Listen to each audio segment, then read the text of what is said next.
track, getting hit multiple times. Coming out of that bike section, more drivers coming to blows.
AMS track draft is now. This is a random draw. This week is gonna be a doozy for the AMS track schedule draft. It has been selected. I have it in my hand. And now we shall reveal the track for this week.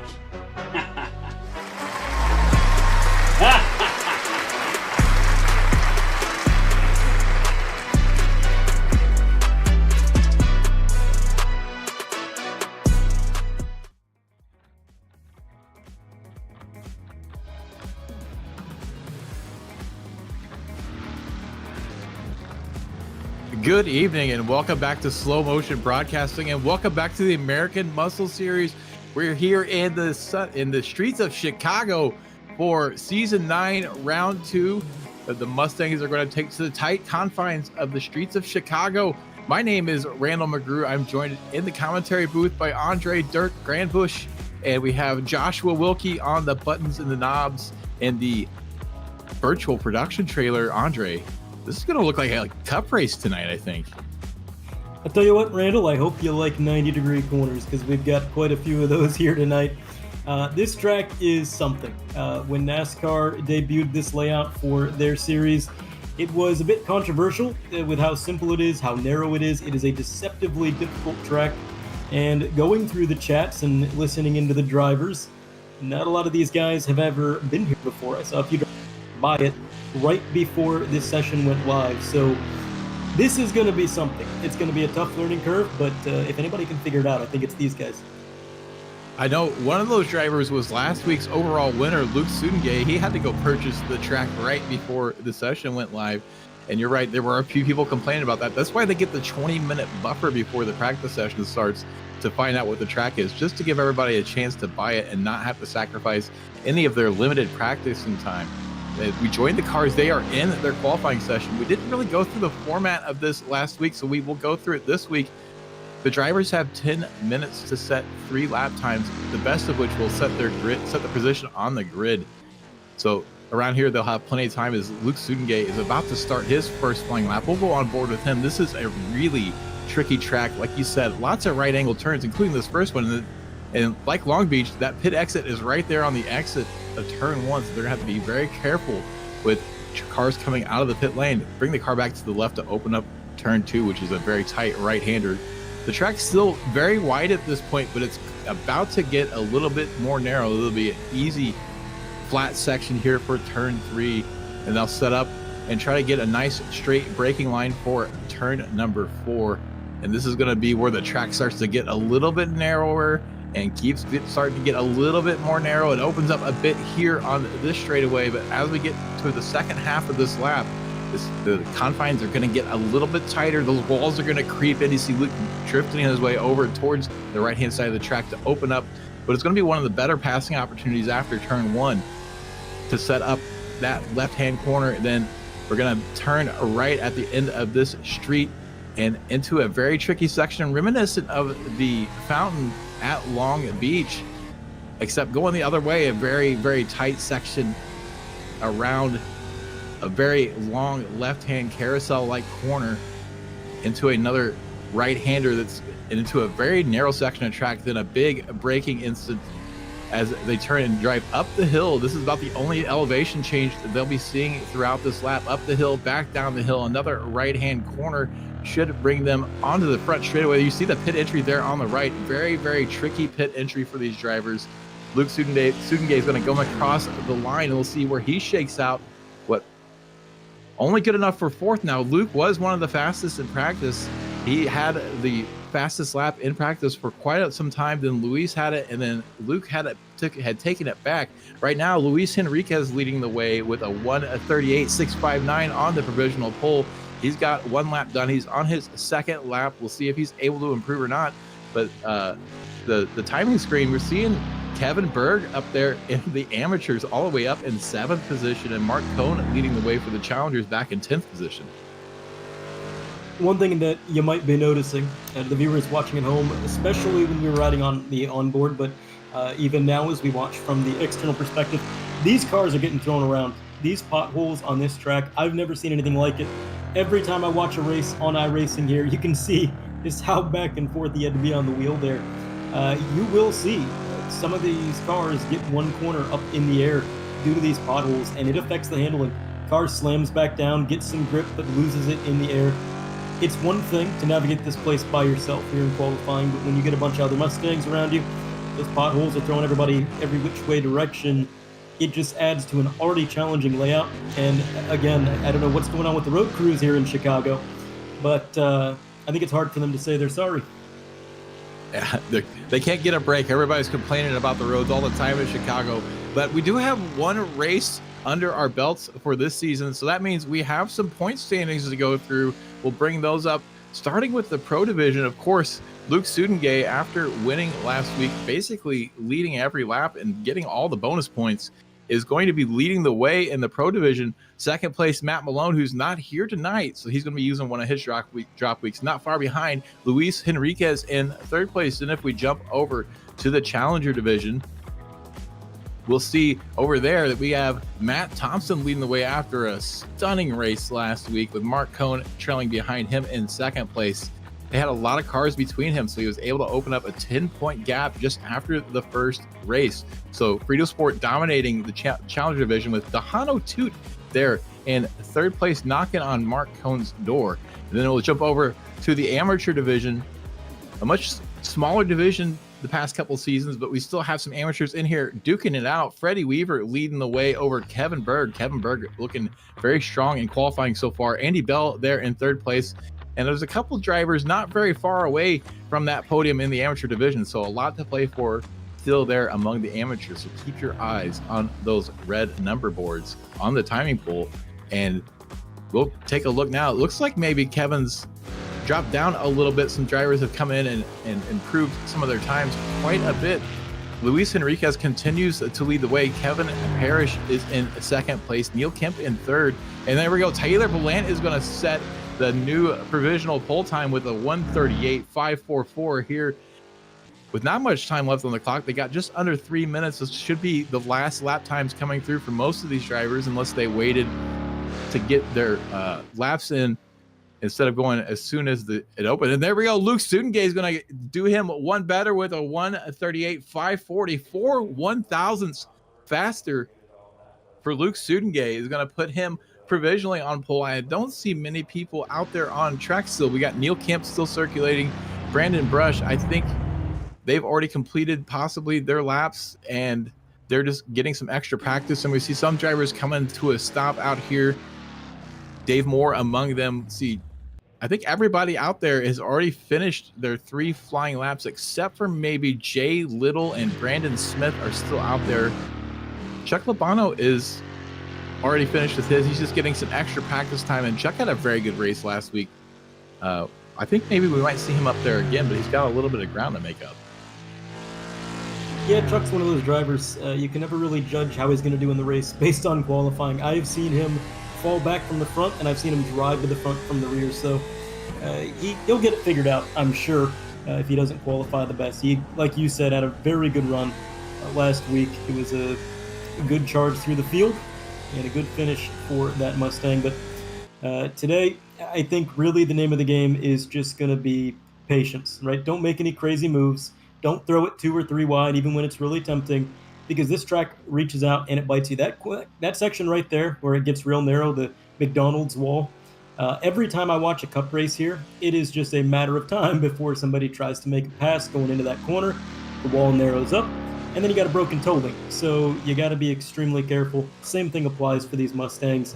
If I'm in one of these cars, it's going to be a patience game. I think a lot of the passing maybe won't be done under green. It won't be done through aggression. It'll be more through attrition. Absolutely. And the pit entry here being as tricky as it is, you may see some drivers opt for some pit strategies that they normally wouldn't take. Possibly, like if I was in this race and I had a moment when I was solidly within the pit window where there wasn't somebody right on my rear bumper, I would heavily consider coming into pit lane just to be able to pit and make sure there wasn't any troubles on the pit entry, and maybe try to find a way to pit if I could find a nice clean exit and not have to deal with a lot of traffic on exit. But it's going to be very difficult out here. We do only have, and I say only very tongue-in-cheek, we do only have 32 cars driving tonight. So low numbers for AMS, but 32 is still a big number of Mustangs to put onto the streets of Chicago. And more to the experience level of the drivers, while they may have experience at this track, some of them, I bet they don't have many laps here in the Mustang. So it's going to be very interesting to see how this shakes out over the course of 40 minutes. Qualifying is over now, so we will find out what that starting grid looks like here in just a moment. Luke Studengay is going to retain that pole position with a 1:38.540. Then just 3 to 4 thousandths off of him. Taylor Ballant in second. Kevin Parrish is having a much improved qualifying, is going to be up in third place this week. Starting next to him, championship hopeful Luis Enriquez in the number 6 car. In P5, Neil Kemp. Brandon Brush going to be next to him in P6. Dahano Toot is going to be on the challenger pole in 7th place overall. Starting next to Jeff Schnackle. Andrew Bailing is going to start 9th. And I know you're a believer, Charlie Hosey is going to start in P10. Jay Bass looking pretty J-fast in P11. Matt Thompson to his outside P12. Looking a little bit further back from there, David Moore going to roll off 13th in that pro division. Then you've got David Finch in the number 35. He's going to be rolling off 14th. Jeff Andrus takes 15th for himself. Mark Cohn going to be P16. Ryan Campbell 17th into his outside. The amateur Kevin Berg, 246 machine. Chuck Labano qualifies just about midfield with a 19th place result. Got a little bit of work to do. Levi Powell to his outside top 20. Last week's amateur division winner, Freddie Weaver's going to roll off 21st with just 2 cars between him and the amateur pole. 22nd, Joe Sacchetti. Matthew Gazinda is going to start in 23rd. Tom Went back there in 24th position. 25th is going to see Jay Little starting next to Edgar Sancinelli. 27th, Brandon Smith. Sean Johnson is going to roll off 28th. Scott Brooks in 29th. Dave Blair in 30th. Jeff Bernard, the geriatric racer, starting 31st. And John Casey's going to be starting shotgun on this field. We'll see if that's where he finishes. If he can keep the nose clean, I bet he's going to be up there in the top 20 easily. So we have just about a minute until the green flag is in the air and the race is underway. This is going to be a wild one, I think, here, Andre. That is definitely going to be the case. Every race here, it's always been exciting for one reason or another. And despite the narrow sort of layout of this track, it can put on some really close races. A lot of good opportunities for somebody to kind of set them up, knock them down if they're patient. I said there's not going to be a lot of passing under green, but it can happen. I've seen it. And the pit sequence is going to be exciting in and of itself. You mentioned that pit road exit as well as the pit road entry. It is always entertaining here at Chicago. So we'll see. Andre, I hate to butt in here, but I'm noticing a bit of a kerfuffle in this session. It looks like we're going to have a rolling start for once. So we're going to be rolling off here in about 10 seconds. I seem to remember setting that to a standing start. This is one of the tricky things about session creation for leagues in iRacing is whenever you revert to last settings or try to do anything like that, it always reverts to a rolling start. So every time you edit, if you forget to change it back to a standing start, you're going to end up accidentally with a rolling start, and that's I can only assume that's what happened this time. So we're going to have a rolling start. It's something that the natives within AMS have been clamoring for, is a rolling start, and they seem to remember the rolling starts with rose-tinted glasses, because I can tell you earlier in the lifetime of AMS we did rolling starts, and we had a number of incidents that occurred during the pace lap, because pacing is hard apparently. And people are not seeming to remember that, but they do seem to remember the incidents that we have on standing starts. Standing start, definitely more of a skill-based start, which is why we use it in this league. But I guess we're throwing wrenches at them this season with random tracks, so why not rolling starts? Yeah, I mean, maybe we could give them some banana peels to throw out the window, just kind of make it a little bit more chaotic, maybe some turtle shells, I don't know, but definitely not what they were expecting. I know I was not expecting it, although it may be a small mercy to not be starting from a standstill down into that heavy first corner. Or it could be worse. Who knows? I'm not behind the wheel. I don't know how these drivers are thinking. That's why I'm up in the booth. But to me, it seems like it'd be a little bit of a mercy. Yeah, I don't know. It looks like they're pretty tame so far through the pace lap, though. It looks like Freddie Weaver may have tagged that tire barrier on the exit of that corner there. Somebody definitely got that. That was Jeff Bernard. Now, he is from Australia, so that may be a bit of net code there that he didn't actually get it, but we're creeping our way down the street here. These Mustangs eager to get going, and you see a few drivers in the back kind of lost contact. They're going to make their way back up now. A few drivers weaving around trying to get some heat into their tires, and this is definitely going to play a little bit of havoc on tire temperatures. They should be able to retain most of their tire temperature through the pace lap, but they're definitely going to lose some of it. I don't know if it'll have much of an effect going into turn one. Only time will tell.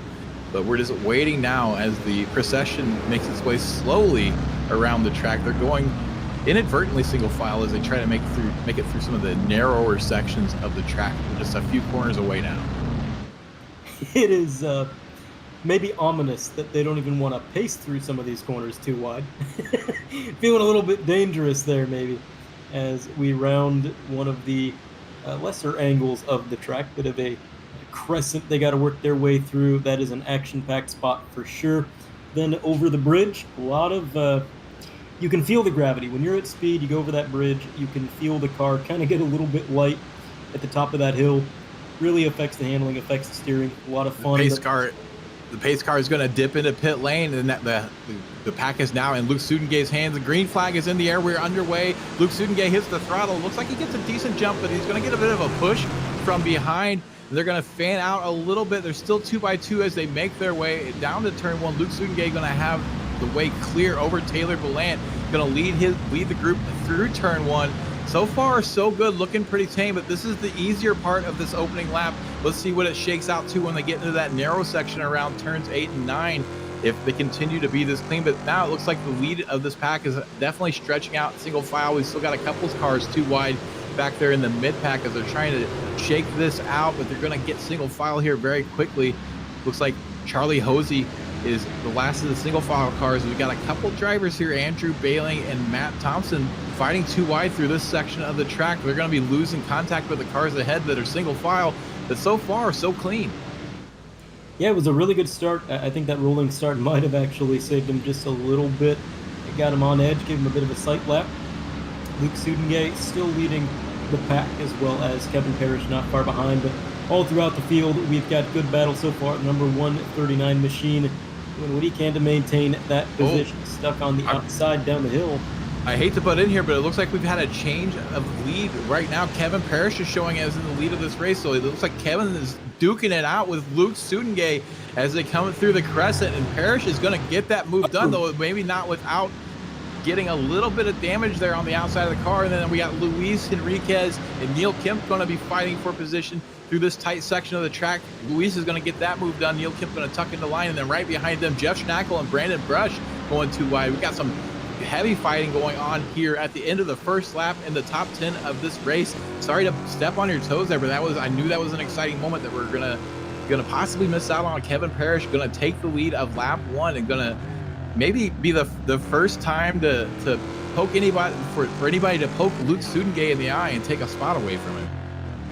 I mean, if you're gonna step on anything, at least I can't feel my toes. So with that being said, we're going to take a look at a replay and see exactly how Kevin Parrish took the lead. It was a bit of a bold move on the outside of all things. I would not have predicted anybody swinging around the outside, much less making an overtake that way. Set himself up for the inside. This is what I meant when I said setting him up, knocking him down. The advantage through this corner and then through this little crescent, it looked like he was able to keep it side by side. Sudengay not really letting him get away with it. Actually pulled him back a little bit of a side draft, has the preferred lane. The next corner is going to be a right-hander. He gets ahead, and then right here, a little bit of a scrape to the outside wall. If this was real life, that mirror may be gone, but iRacing decided to play it a little bit fair with him there and did not take the mirror. Oh, I don't think you could properly drive this track in this car without scraping the paint up just a little bit. I do see through the stewarding chat, we do have a couple of incidents being investigated here on the opening lap. Still waiting to see if there's any fallout from those incidents. Do see a couple of meatballs, Sean Johnson, Dave Moore, both looks like they're heavily damaged. So something going on with those drivers here in the opening stages of the lap. We're going to see, seems like Dave Moore, we're going to find out what happened to him, though. This is coming out of the last corner of the first lap. He's got a good run here on David Finch ahead of him. I suspect that maybe somebody from behind in turn 1, or maybe he gets it a little bit late on the brakes in turn 1. Yeah, it looks like a big backup in turn 1, and he was just nowhere for him to go. I'll try to get another angle of this to see what it looked like to him. Yeah, I'm just guessing there's a big checkup. Nobody wanted to get out of line. Everybody broke super early. Maybe somebody got loose ahead, and he just didn't really see it coming. I see brake lights getting on pretty early, and then, yeah, it's just everything's so backed up. And he would have had no real way of knowing that they were braking that hard, I don't think. So I don't want to say lack of alertness there. I don't know if he could have rightly expected that much of a checkup ahead of him. Yeah, it was a very big checkup, and these Mustangs, they're basically boats. You know, they really don't like to shift momentum very quickly. Even if he'd gotten on the brakes a little bit sooner, I don't think he could have really weaved out of the way. I think there was always going to be some contact. It was just a matter of how hard the contact was, and unfortunately, Evel Knievel is minus a radiator, probably one of the lesser injuries Evel Knievel has ever taken in his career. We'll see if he can get that thing fixed up. Maybe, maybe not. But Jeff Bernard getting that car out of the pits. I believe that was a penalty being served. Correct me if I'm wrong. I'm not sure that it was a penalty. No, it doesn't look like it was a penalty. He did possibly pick up some damage on the pace lap, and maybe he was involved in an incident there on the second lap. But I just had a terrible thought come to my head about poor David Moore. Evel Knievel's looking more like Super Dave after that wreck, unfortunately. First, see what happened with Jeff Bernard, and yeah, it looks like on the is this still on the pace lap even that he got into that tire barrier? Yeah, that's when we noticed it on stream, and I thought maybe it was a netcode hit. No, that was actually happening. He did clobber the tire barrier, and it looks like it did some pretty significant damage to the car on the pace lap. So one minor incident in the pace lap, which is about 2 less than I expected to see on the rolling start. Kevin Parrish continues to lead the way over Luke Sudengay. We're looking back here. Dehano Toot leading the way in the Challenger division, but he's got Charlie Hosey there right on his bumper. They're running 8th and 9th overall.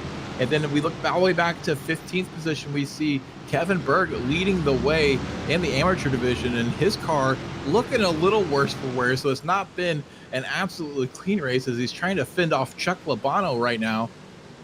And I do see a drive-through penalty for car number 13, which would be Super Dave Moore. A drive-through penalty for causing a collision. So the steward has determined that he was responsible for that incident. Tough but fair, I guess. But Dave is if his race wasn't going bad enough, now it just got a little bit worse. He's going to have to serve a drive-through penalty. Oh, no! Some heavy contact there. It looks like, is that Levi Powell, Ryan Campbell, both involved in this incident? Ryan's going to have to back up and wait for a hole in the traffic. There we go. We finally got Levi to tow, and now he's going to be back underway. But it looks like 2 cars going for the same piece of pavement. Maybe one driver not leaving enough space for the other one. It's a very tight part of the track. One car got hooked around the other, and you saw what happened. We were there. We saw it happen live. We're going to take another look at it here. Andre, tell us what happened. Yes, coming up on this corner, I think it's the same story we've seen a couple times. Too wide, track narrows up, and just kind of drifts up a little bit too far, gets hooked on the quarter panel. And then I like what he did right there. He let off the brake so the car would roll back up to the wall. If he had not done that, that could have been a full track traffic jam. Could have affected a lot more drivers and slowed them up. Not so great for Ryan Campbell, who he did slide up in front of, but a lot of awareness to let that car drift back up out of the way, even after his race was essentially ruined. Good play by Mr. Powell, and unfortunately that is the nature of this track. I said 2 wide, but for a moment there, Randall, you might have noticed it was actually 3 wide, which is, I think, why he tried to drift up, get out of the way, and it just didn't work out. It's a narrow track. You're going to see that probably another time or two tonight if I was a betting man. In the meantime, absolutely. David Finch in that 35 machine, the purple and green Mustang we've all come to recognize, riding on board now, currently sitting at P27, but not out in no man's land. He's got a lot of positions ahead of him to try to pick up, and some challenge from behind as well. Not a lot of separation in this field, Randall. It seems like from front to back, they are pretty much sticking with each other, bumper to bumper, not really getting away. Maybe because this track is so new to them, it's kind of leveled the playing field. That was kind of the hope for this season with doing the random tracks. We're going to see here, we got Freddie Weaver, not Freddie Weaver, Joe Sacchetti and Matthew Gazinda here fighting over what looks to be 18th position, possibly 19th position. We're see a bit of a battle going on. We're going to take a look at, looks like Matthew Gazinda has gotten the spot away from Joe. He's going to take the inside line. Maybe Joe's just going to yield that spot, thinking Matthew's a lot faster than me. I don't know why he's behind me. And then Joe's going to come into the pit lane. So he's going to be one of the early takers for service. They should be well within the pit window here. Speaking of the pit window, they are going to have to come in for fuel. We are seeing some drivers, well, at least one driver take some tires. I don't know if that's on purpose or not. I'm not sure if many of the drivers will be taking tires or not, but we're looking right now at a 24, possibly a 25 lap race, depending on how fast the pit stop is and how fast the leaders are. So we might see some gamesmanship from the lead pack to see if they can push the extra lap or try to limit the number of laps. We got Dave Blair, and is that Tom Wint? Or Ryan Campbell making his way around Dave Blair. Ryan Campbell trying to make up some spots after that incident with Levi Powell.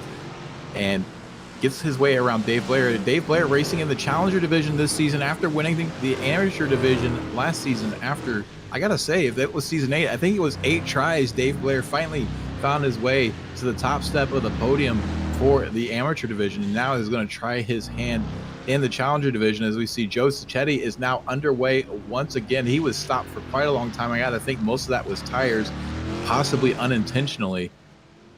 Some things about sim racing is you don't have another driver or a crew chief to manage the pit stops for you. So you got to do it yourself as a driver. You're playing driver, crew chief, strategist, all of it at one time. And that's going to spin him out not very far in front of the leader. So the leader's going to have to deal with a blue flag car here very soon.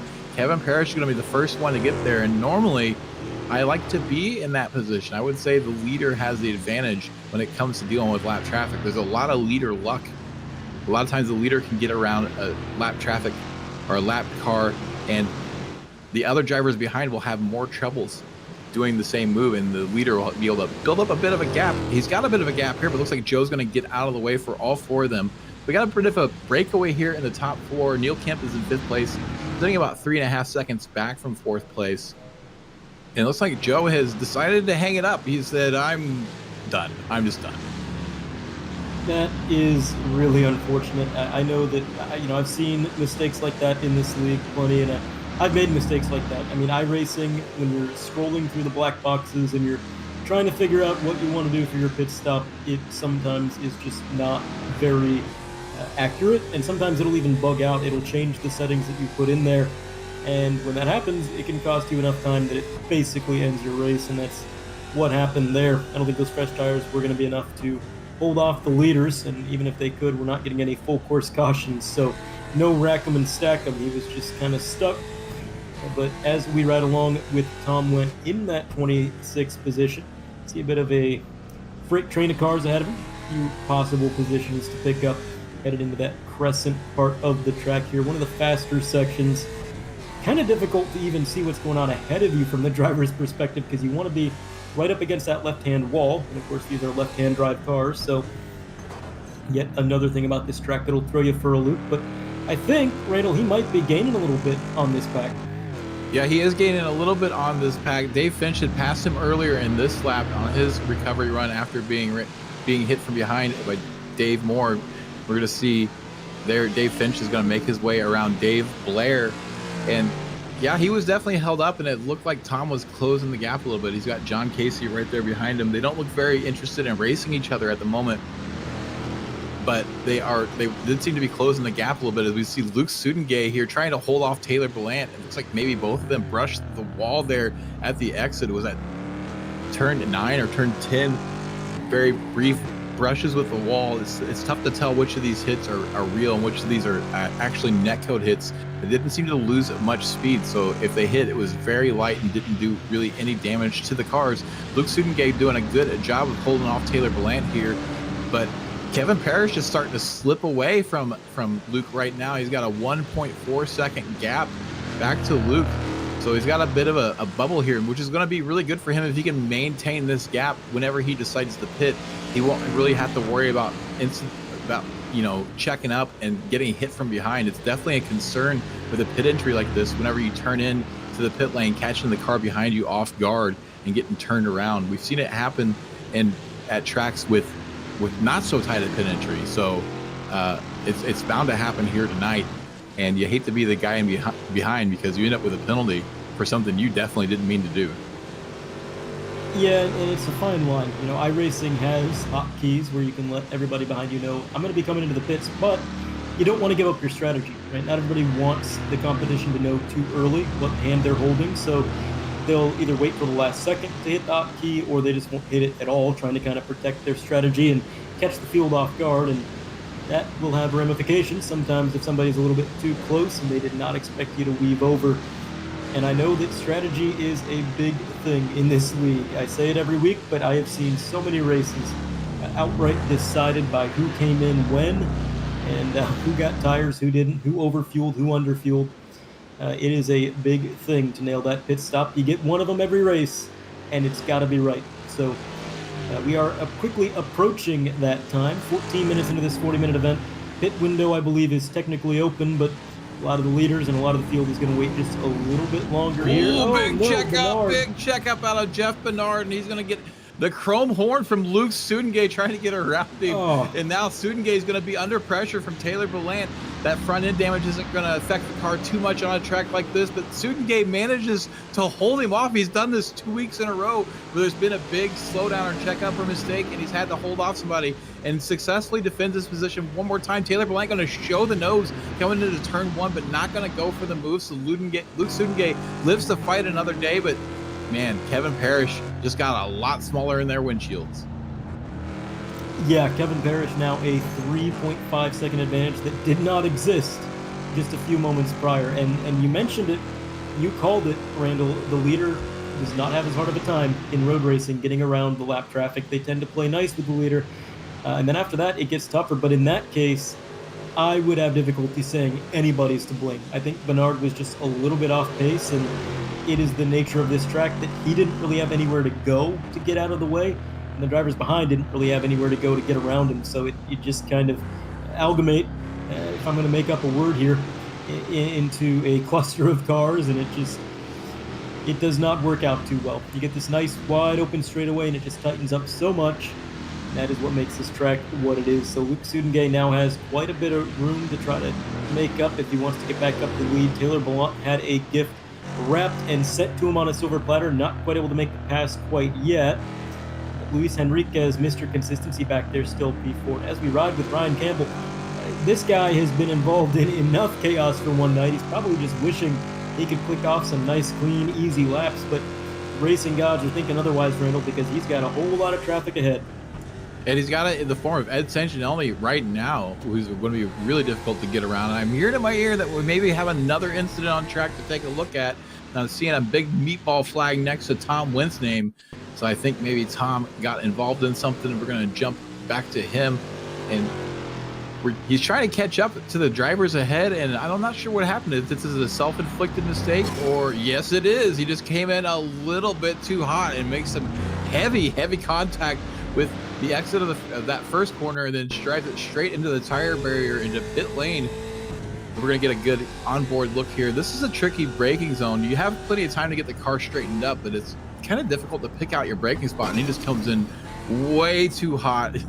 Just overdrives it, maybe gets confused on which corner he's on. Some of these corners do tend to look the same to some of these drivers out here, especially if you don't have a lot of experience. We're going to go back to this Ryan Campbell trying to make his way up through the field. Let's see one more look here at the Jeff Bernard. He was one that was getting lapped and got involved with Luke and Taylor Ballant. You can see him move out of the way here. He's going to slow down throughout the anchor, try to let a few drivers by him, and that ended up a lot cleaner than it did about a lap before then. I'd like to take a moment to shout out the people in chat. Alex, thank you for joining us, and he's cheering for Edgar and for Frito. He's a big Frito Sport fan. And then we got Mr. Nickum, who is unfortunately suffering a power outage. Otherwise, we'd be seeing him out here on track. He happy to finally see a rolling start, and he's just upset that he wasn't able to take part in it. So maybe, hopefully, Mike will get you in here next week, and maybe there will be another broadcast or another kerfuffle with the session, and we end up with another rolling start. But you know for sure you're going to get one in week 12 whenever we race the oval. Oh, I can't wait for that. I absolutely cannot wait for the oval race. That is going to be a blast. But yeah, it's a shame not to have Mr. Nickum here tonight. He's very active and involved in the league, and always fun to watch on track. But man, power outages, sometimes you're just at the mercy of the team and see when it comes back. But that was another wall brush there. Andrew Bailing getting into it a little bit. And yeah, I mean, if we had a counter, I think we would break the counter for wall brushes. Speaking of wall brushes, I've seen another meatball flag next to somebody's name, though. It seems like he's continuing to carry on. Chuck Albano has a meatball flag. We'll see if something happened with him. He looks like he's driving, and he's not really slower than anybody around him. So I wonder what's going on. Maybe just a little bit too much contact with the front end of that car has knocked the steering out, or maybe it's just a glitch with our scoring mechanism. It does have some damage there on the left side of the car. So I'm not sure what's going on with that, but he's not coming into the pits quite yet. He might be trying to drive it out as long as he can before he comes into the pits to get repairs. But if that is a true meatball flag, he is going to be into the pits here very soon for required repairs. And we're going to see the last thing that happened with him, and it looks like maybe some heavy blinking, and then so far I don't see any damage on the left side of that car other than maybe a loose nut behind the wheel. And then I'm going to run wide here. I'm not seeing where that happened at. Yeah, I'm not entirely certain. We are at the halfway mark, so he could come in, get that damage fixed up, and he'd be well within the window. But again, maybe it could just be something on the pylon that he's not actually getting. Kind of interesting. We'll have to wait and see. He's got some challenge from behind, though. Freddie Weaver in that 229. He's up a little bit from where he qualified, having a pretty good race there in that 229. But there goes Labano down pit road. Yeah, that is Labano going down pit lane. I'm looking. We're going to see. He must be coming in for repairs. That's the only thing that can explain it. There is that damage on the left side. It doesn't look that heavy, so he must have some pretty significant steering damage if they're giving him the black flag. We'll see how long he's in the pit lane for, though. If he's going to get repaired, it's probably going to be a couple minutes. So that's probably going to be the end of Chuck's night. And you're right, he was blinking. So it could be a glitch in the software here, but we did see him come in that window. The pit window is open, so we'll just have to keep an eye on Chuck's pit time. But I think he is getting repairs. We see Luke Sudengay continues to carry on in second place with a bit of front-end damage himself. Kevin Parrish up to a 5.5 second lead, so he's running away with this. Taylor Ballant's really going to have to get pushy to get around Luke and try to close this gap up, or maybe hope for another self-inflicted mistake by Kevin Parrish. I don't think that's going to happen after his incident last week. But the only thing I can see going wrong for this driver right now is getting that pit entry wrong and carrying too much speed. That line is very close to the pit entry, and you come off there with enough speed to get that speeding penalty.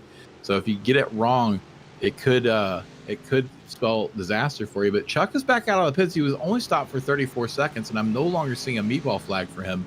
So I'm suspecting this was a glitch in the timing, and he didn't really have a repair, and that was just normal, regular scheduled service. As we see another taker on pit lane, Andrew Bailing. So I think here over the next 4 or 5 laps, we're going to start seeing a lot of traffic on pit lane. We have just under 18 minutes left to go in this race, so just past halfway, and we'll see how far the leaders try to stretch this out. But I think maybe we'll see some cagey calls if somebody's in space, going to just go ahead and dip into the pit lane while they can.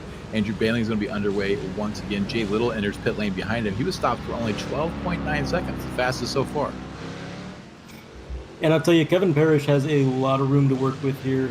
With a 6-second lead, he can kind of afford to mess up on the strategy a little bit, give up some time on pit road, and still come out with the lead. Whereas Luke Sudengay, Taylor Ballant, these drivers having to get a little bit more desperate. Oh, buddy, Taylor Ballant, speak of the devil, and he shall slide. He got way loose coming out of the corner, gave up some time to Sudengay.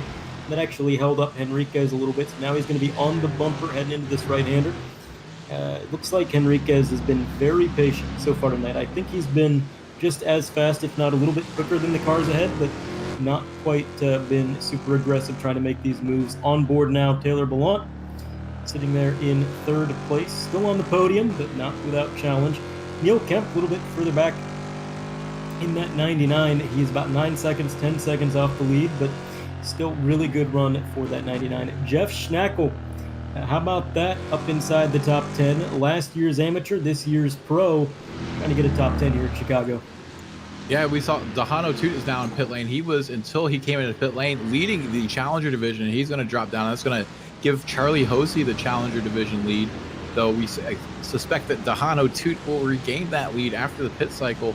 And then if we look back in 14th position, Kevin Berg is leading the way still in the amateur division with Freddie Weaver not very far behind him, just a couple seconds behind him.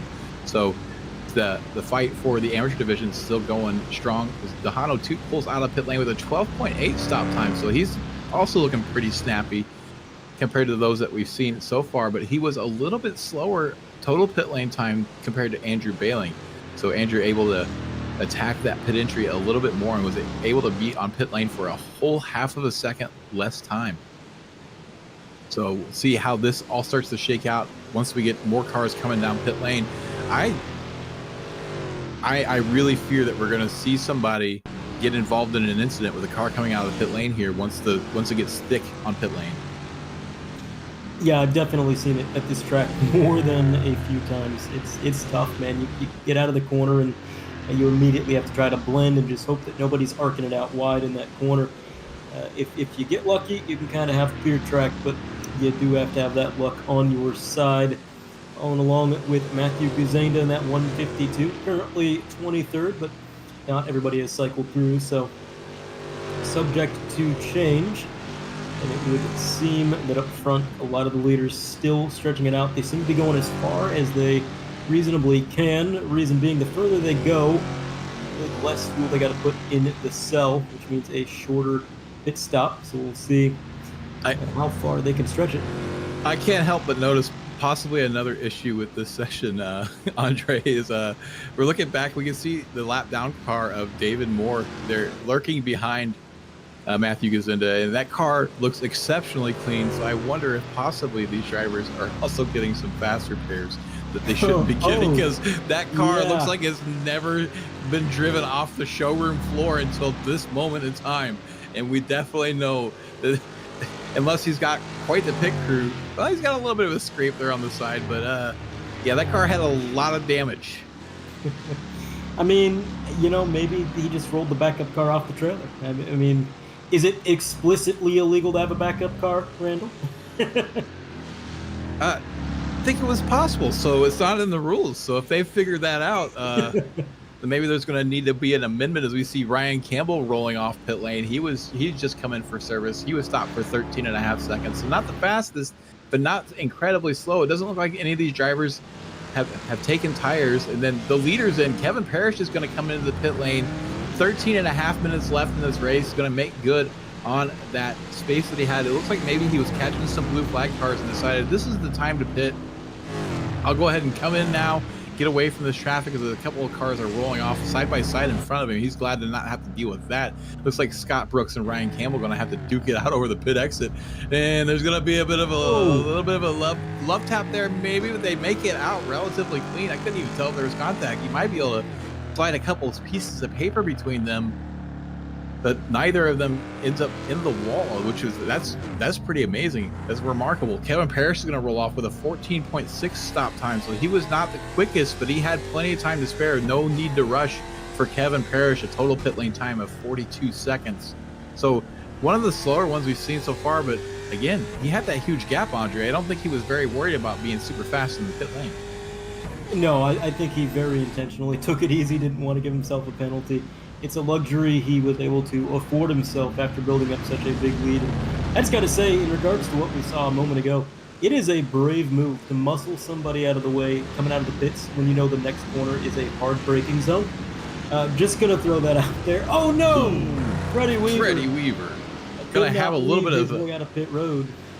Bit of an introduction there. It looks like he has his GPS set to victory lane, and it was trying to tell him to turn right. The track turned left, and he wasn't having it yet, and he has to get a bit of a helping hand from the tire barrier. We're going to take another look at this too wide. Ryan Campbell up the inside there of Scott Brooks, and that looks clean to me. Aggressive but clean, so good hard racing.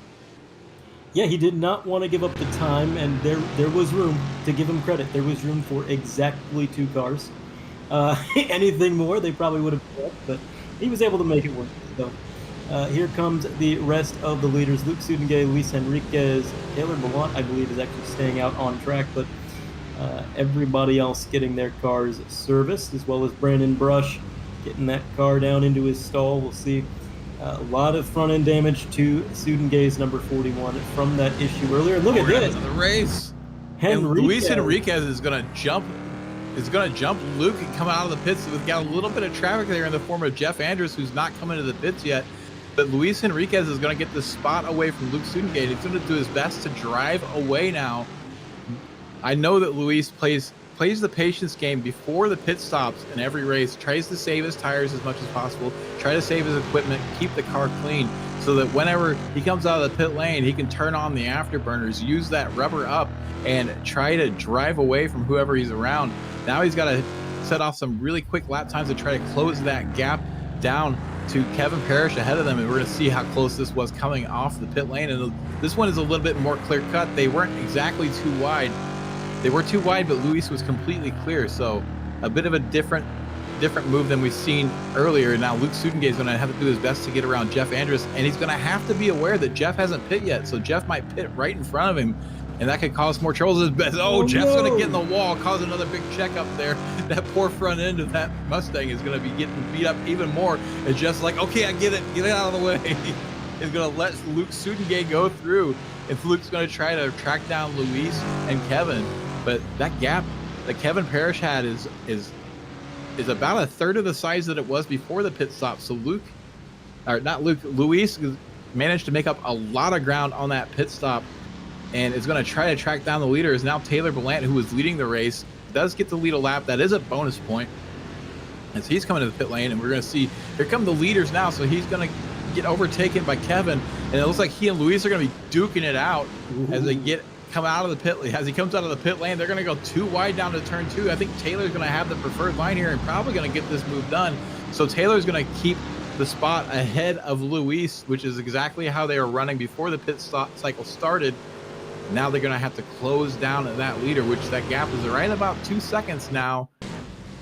They're going to have to work together to try to close that down. We're going to take a look here again at this pit exit from Taylor Ballant. You see Kevin Parrish driving by on the left-hand side, and he's going to have a side mirror full of Luis Henriquez as they drag race down to turn 2. He's going to have the inside line there, going to be able to get that move done easy peasy, lemon squeezy.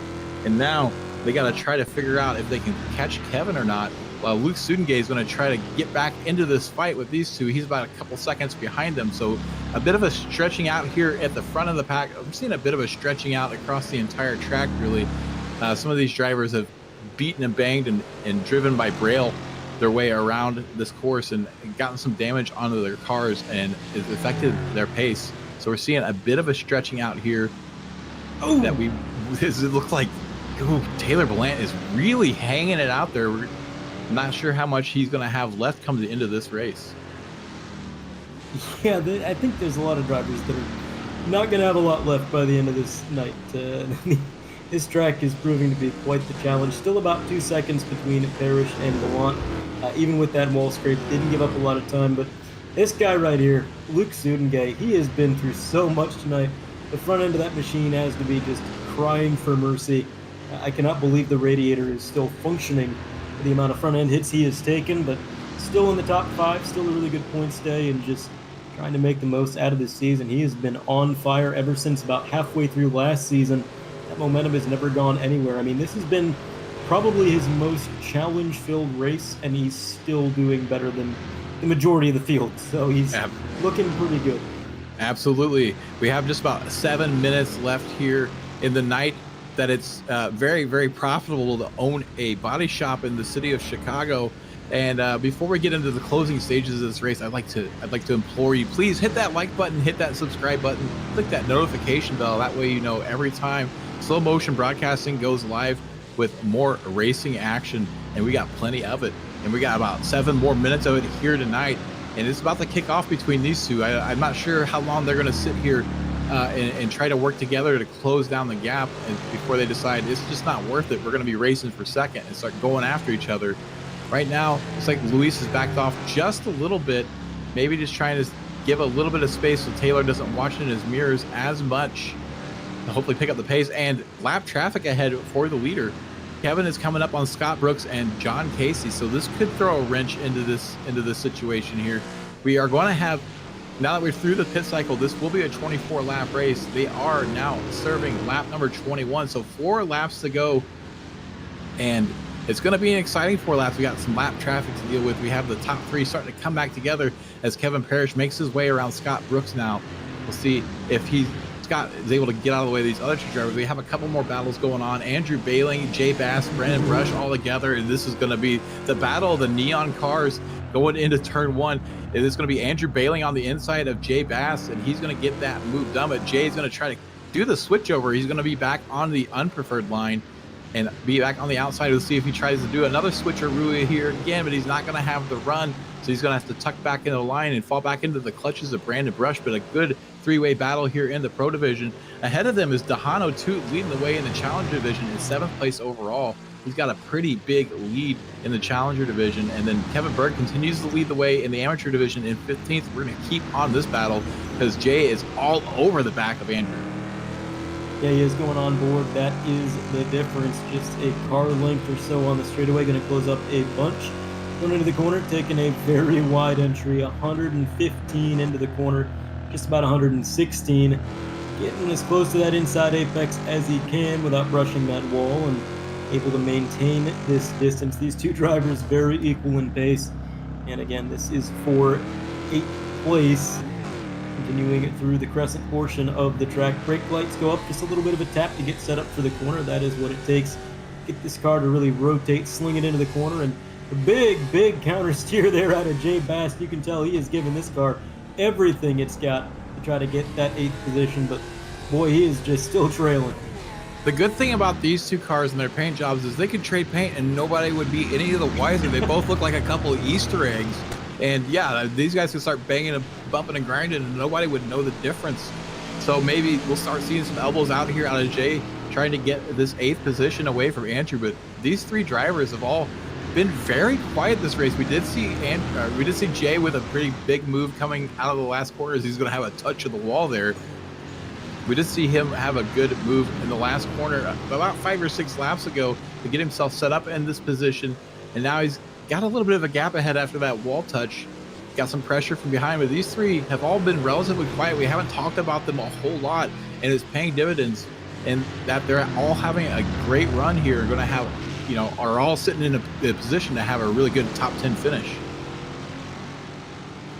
Yeah, and at this point, that's really all you could ask for with all the drivers that have had the issues they've had, the attrition. If you're walking away with a top 10 finish, you had a good night here at Chicago. And that being said, there's always a little bit more for these drivers. If they can get the car ahead, if they can get an extra point, every single position matters. So they're not going to roll around. They're not just going to accept where they are. They're going to battle it out until the very end. And we've got about 3.5 minutes left in this race.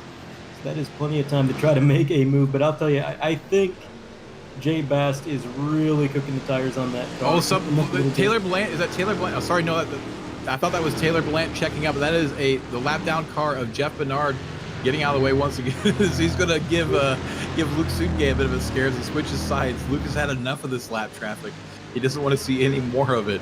As Kevin Parrish has got open air in front of him now, he's got about 20 seconds until he catches up to Super Dave Moore. And with that fresh factory finish on that Mustang of Dave Moore, I don't think he's going to catch him before the end of the race. They are serving lap 23 of 24. We will see the white flag as they come across the line next time. I'll tell you, it might be too little too late, who knows, but Taylor Ballant is charging. The gap was 2 seconds. It is now under a second in the center of the corner, about a second down the straightaway. He is reeling him in little by little. See if he can't stage a bit of a last lap Hail Mary to get a little bit closer, not within striking distance yet, but also shout out Luis Henriquez there in third. Again, ever consistent. Now looking at a podium position, but I think Neil Kemp might add a bit of a moment I'm hearing in my ear. Take a look at a replay. Keep your eye on that gray and orange Mustang through the crescent. Getting a little bit sideways. That pothole's going to throw him sideways and then into this right-hander. Oh, no. We're going to go on board with him for that, and that was a wild ride, and that was that Jeff Schnackle right behind him was going to have an eyeful of this incident. And yeah, we've seen a lot of drivers sliding through this section of the track, and it looks like he was sliding through the crescent and it just was still wanting to break loose, maybe overheated the tires and then spun it on entry. And he's going to be another one that lets it roll down the wall. That's another heads up move. You don't necessarily need to slam the brake in that situation. So we're going to go back. The leaders have taken the white flag, so we're on the last lap of this race as Grandbouche is trying to make his way around Andrew Bailey and Jay Bass. But don't look now. Here comes Taylor Blant as we're seeing a few of these drivers take the white flag now. But Taylor Blant only is less than a second behind Kevin Parrish. So if anybody is going to have any fuel problems here, that could be deciding this race. But I don't think that Kevin Parrish is going to have a fuel problem. He did have a relatively slow pit stop, so he was probably taking that extra fuel just to make sure that if they got that extra lap, he wasn't going to be caught holding. And he's going to lead the way down the backstretch of this final lap of the race. He's got a 1.2 second gap now, so he was faster in the first section of this track.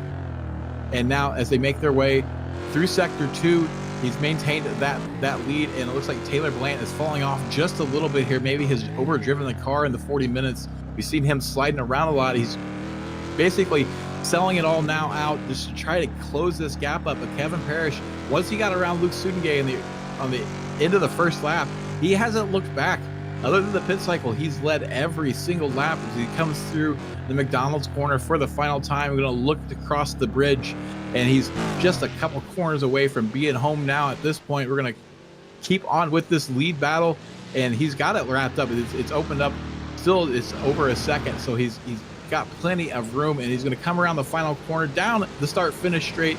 Welcome back to the league. After a rough start, Kevin Parrish is going to win round 2 at the streets of Chicago, and that's going to put Taylor Blant in second, Luis Henriquez third, and Luke Sudengay in fourth position after starting on the pole. Poor Luke Sudengay, he is not happy with the blue flags today.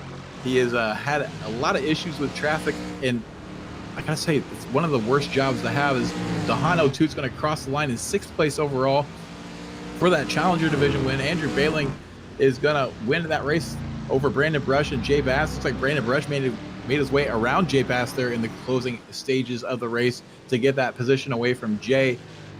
We're watching a few more drivers. Kevin Berg is the first driver of the amateur division. He's in 14th position overall. He's going to come home and get that amateur division win. So we'll be talking to him here shortly.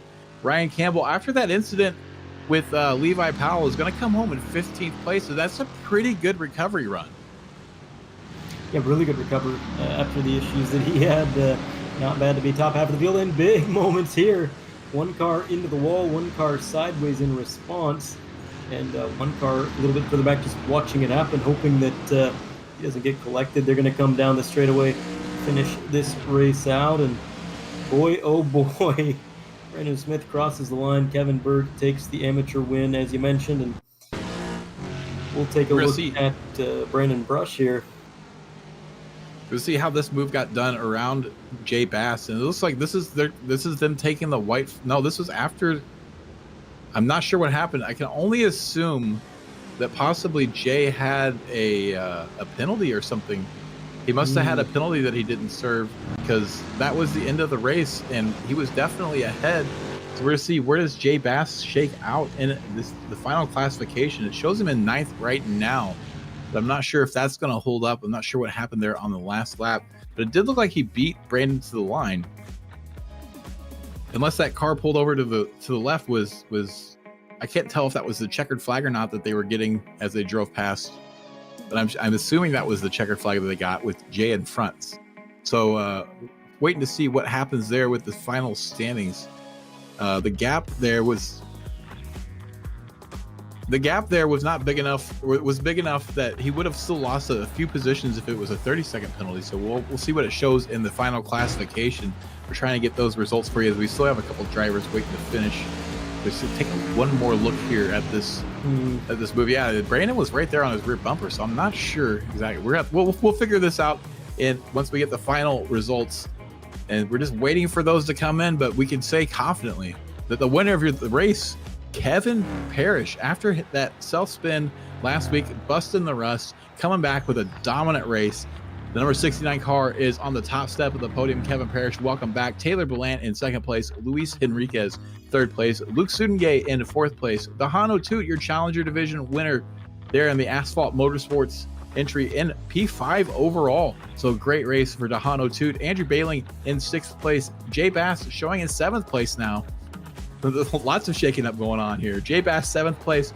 Brandon Brush in 8th place. Charlie Hosey, 9th place. Matt Thompson rounding out your top 10. And I'll tell you, I don't think you noticed it there, Randall, but I think what Brandon Brush was doing was he had his transponder on a broomstick. He was holding it out the window ahead of the car ahead, but a little bit. Whatever it takes. Top 10. Mark Cohn, P11. Jeff Andrews, 12th. Kevin Berg takes his division win, 13th overall. Ryan Campbell, P14. David Finch, 15th. Matthew Guzenda going to be P16. Chuck Labano has an incident fraught night, but brings it on P17. Brandon Smith going to be P18. Running out the top 20 is going to be Jay Little and Dave Blair. In 21st, Edgar Sanginelli, and behind him, John Casey, who started last. And I told you, if he keeps it clean, he's got a good chance at the top 20 here. Not far off. Finishes in 22nd. Jeffrey Schnackle in 23rd. Scott Brooks, who got overtaken in the pit lane exit by Ryan Campbell in a move that still blows my mind. They both came clean out of. So we're going to finish 24th. Freddie Weaver, after having a strong win last week, comes home 25th this week. 26th, Neil Kemp, who was fighting there in the top 5. So something happened there in the closing stages of the race to Neil Kemp that caused him to drop all the way back by 1 lap. Oh, yeah, we saw what happened. Duh, he lost it going through the crescent. Now I remember. Jeff Bernard in 27th. Super Dave Moore going to finish 28th in that pristine showroom fresh Mustang. 29th, Tom Wendt. Joe Sacchetti is going to finish in 30th. Levi Powell, after having that incident on track, going to finish 31st. Sean Johnson, who we didn't see what happened to him, but I think he was involved in one of those opening lap crumbs, comes home 32nd, 22 laps down. Another great race here for the American Muscle Series, and we're going to have a couple interviews. And the first one we're going to talk to is welcome back, Mr. Kevin Parrish. After a bit of a fraught start to the season, you busted the rust, and now you have a dominating win here in Chicago. Tell us what it was like out there for you tonight. Yeah, appreciate it, guys. Glad to be back. It's going to be a fun season. Yeah, I mean, we just knew that Chicago is a hard track to pass at. There's not a lot of opportunities, so really bold and aggressive right off the start to get it done. And once you got the lead, you never really looked back. You had quite a gap develop before the pit stop, and we did notice you had a bit of a slow pit stop compared to most of the other drivers. Were you taking that extra fuel just in case there was another lap? Yeah, fuel was an error, but I was not going to push it in the pits with that gap. I knew I had a cushion, so might as well not just make a mistake. Well, you've been away from the league for a season. You're a new father now, if I remember right. Is that correct? Correct. He'll be 5 months and 5 days, actually. So we're still just getting used to it. Well, congratulations on that, as well as the win tonight. So you spent some time away from the sim and some time away from the league. How hard did you find it coming back into a competitive league like this? Oh, it feels like coming home. Well, congratulations on a win tonight. Welcome back to the league. We're glad to have you here. And is there anybody you'd like to thank or shout out before we let you go celebrate? Well, I obviously have to shout out to my wife and new mom there. Well, it seems appropriate. Yes. Well, Kevin, congratulations once again. And I have a feeling we're going to be talking a few times this season. Looking forward to it. Thanks again. That was your overall winner and Pro Division winner, Kevin Parrish. Welcome back to him, and congratulations on being a new father. Congratulations on this first win of the season.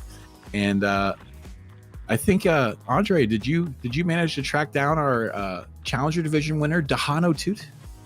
Well, I hope I did, Mr. Ott. You got a copy? I got you. You got a copy, Dan? Yeah, I hear you. You hear me? All right, we got you now.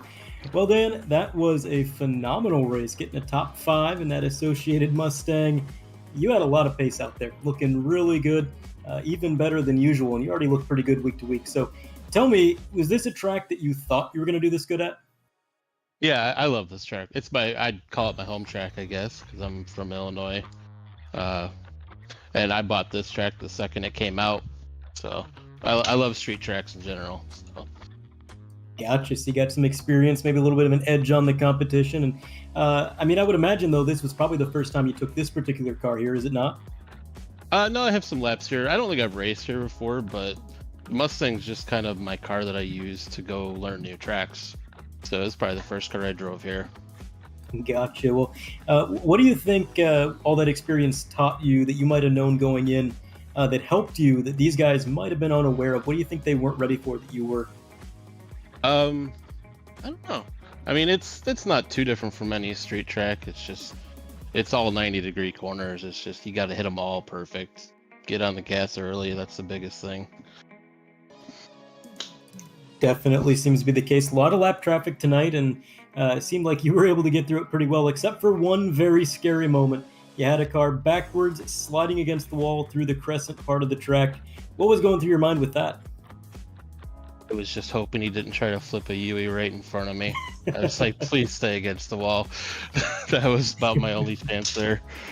Yeah, that's one of those pucker moments. All you can do is hope. But it worked out for you. You got your top 5 phenomenal run, and congratulations on that. Your division win as well. Before we let you go, is there any shout-outs you'd like to make? Thank you guys for doing this broadcast. I love going back and watching it after. All right. Well, thank you for your time. We're going to let you go celebrate. You have a good night, Dan. Yep, thank you guys. Have a good one. That was your Challenger Division winner, Dahano Toot, with a top 5. With guys sandbagging on us, I think, maybe. Speaking of good finishes, I have our Amateur Division winner, Kevin Berg. Kevin, I about had a heart attack after the first lap of qualifying. You were up there inside the top 10, and then you slowly started to trickle down and weren't able to improve after that. But you had a solid run tonight. Tell us what it was like out there for you. Kevin, you got a copy? We lost Kevin. Kevin's gone, folks. We've lost Kevin. We'll let him hang out for a minute. Maybe he'll start talking to us. I think, Josh, do we have some upcoming shows maybe we can talk about while we wait for Kevin to show up? With lots of racing action here for you on a slow motion broadcasting. We have the ICS Season 2 is underway. They also race on Tuesday nights. Oh, there we go. We got Kevin. Kevin, how's it going, buddy? Good. Sorry, new to the whole Discord thing. Sorry about that. So tell us, what was it like for you tonight? Actually pretty surprising. This is a pretty hard series, and honestly, I didn't know what was coming into, considering last week wasn't that great of a week either. But Freddie definitely kept me on my feet throughout the whole entire race. I don't know if he had issues on pit lane or not, but it probably would have been a really close race, if he would have stayed on track. But I'm pretty excited about this. I'm a brand new dad. My wife and my brand new son are actually watching me from the couch right now, which is really cool. So to be able to do this, I got to thank her, because she has to put up with him being a little fussy while I get to play around. So. Well, that's 2 for 2. We got 2 new dads in here in Victory Lane tonight, both you and Kevin. So, Kevin, and you're both named Kevin. What the heck's going? What? I don't know. It's got to be a Kevin in the thing. Matrix. We're gonna have to start checking IDs when you come in. What's going on here? So, this is your first season with us here in AMS. This is your second race in this season. How are you finding the competition? It's really stiff. It's really, really good guys. It's clean racing. It's a lot of fun racing. And at first, I was practicing and I was top 10, top 11. I'm like, man, this is gonna be a really good night. And then I didn't qualify great. And I thought, okay, well, I'll pick them off. But like the lap times between us and these guys is so close. Like the passing's hard, but the racing's clean. So it's been a lot of fun. I've been looking forward to running this league finally, and I'm glad I be able to run it. Well, you're taking the challenge to Freddie Weaver here for the amateur division. I know you can't really plan out the rest of the season, but what are your odds, you think, to challenge for the amateur division title with the random track that we have? Honestly, I don't know. I'm not a big road racer. If you look at my iRating and everything else, it's mostly oval stuff, which is kind of my bread and butter is in life even too. But I've been growing in love with this road racing stuff. So needless to say, after last week, I felt like I did poorly, but then saw that I was second in points in the division. I'm like, well, let's focus more on the division maybe versus the overall to kind of keep morale up. But needless to say, I think I'm going to keep trying my best. I have a feeling Freddie's going to be a lot better than me at a lot of places, just because I think he's got a little bit more experience than I do. But I'm looking forward to challenging him and at least, having a good battle with him. Well, congratulations. Welcome to the league. Congratulations on your first win in the amateur division. And before we let you go celebrate, is there anybody you'd like to thank or shout out? Like I said, like my son Ryland, my wife Hannah, and this is awesome. Pretty darn excited about this. So thanks for the host of this league, and you guys, I know it's a lot of work, but you guys put on a premium product, and thank you for all your time on this. Absolutely. Well, hopefully we'll be talking to you again sometime this season, and welcome to the league. Thanks so much, guys. Appreciate it. That was eventually your amateur division winner, Kevin Berg. 2 Kevins, 2 new dads, 2 wins. It's really kicking off here tonight. Well, see, it seems like there is a very specific strategy to winning in this league. You got to be named Kevin. You got to have a baby. You can't do that. You're not winning. So So No, we'll go it back to was- those upcoming broadcasts. We have the ICS is kicking off here towards the end of this month. They're going to be racing on a Thursday nights. This is their second season. So if you like the IndyCar, be sure to check out the ICS series here on Slow Motion Broadcasting. And if you want to drive in it, check out the Slow Motion Broadcasting Discord, where you can find all the information to sign up there. They're going to be doing some classic IndyCar circuits and also Red Bull Ring. So it should be an interesting league to keep an eye on. And then I know when the weekend gets here is just absolutely jam-packed. But before that, this Saturday at 6 p.m. Eastern, we're going to have the Sizzlin' Sebring 180 hosted by United Sim Racing Association. So it's a special event, 3-hour endurance. We got to have live race control. And it looks like the IMSA cars are going to be involved in that.